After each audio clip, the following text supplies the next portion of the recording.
Almost every moment in this crisis is captured on a camera or a phone. This man seems to have been injured, and the mobile phones are there to record it. Text messages gather protesters. Blogs bear witness to violence. The clerics, who essentially run this country, are struggling to control the message. Contrast the flow of material appearing on the internet with official Iranian TV. The newsreader says of the demonstrations, some wicked people, through coordinated action, attacked and caused massive destruction to buildings. But a younger, internet-savvy generation is sceptical of the official line and is rocking the establishment. So who actually runs Iran? The supreme leader is Ayatollah Ali Khamenei. He is the senior religious leader who controls the armed forces and the Revolutionary Guard.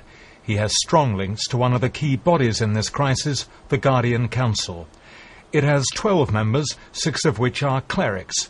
It is controlled by conservatives and, crucially, it ratifies all election results. But today that establishment seemed to blink in agreeing to re-examine certain of the election results.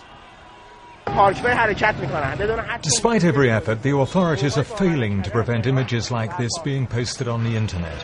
More than half of Iran's population is under 25, and they're used to communicating through social networking sites.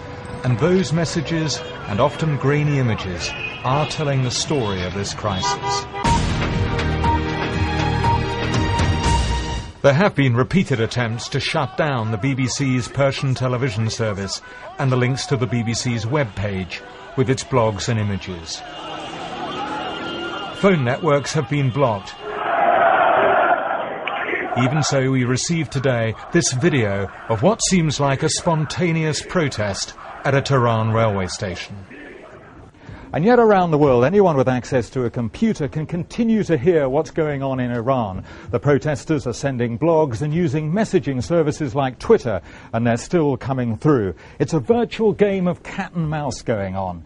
As the state tries to control access to the internet portals, so the protesters are sending messages to each other on how to evade the government filters. So today, one Twitter message said, "Police are in my neighbourhood going house to house, taking some people away or beating those who resist." Tonight in London there were protests outside the Iranian embassy, a sense here of just how important technology is in keeping the protest movement alive. I heard today police trying to arrest people with the dish. The people has a satellite in their home. But I believe Iranian people are capable. They can do everything. If it's necessary, Iranian people find a way for it. The ruling clerics have been shaken. They may hope a concession will buy them time. They may even stifle the protests.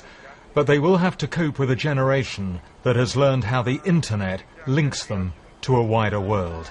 Gavin Hewitt, BBC News.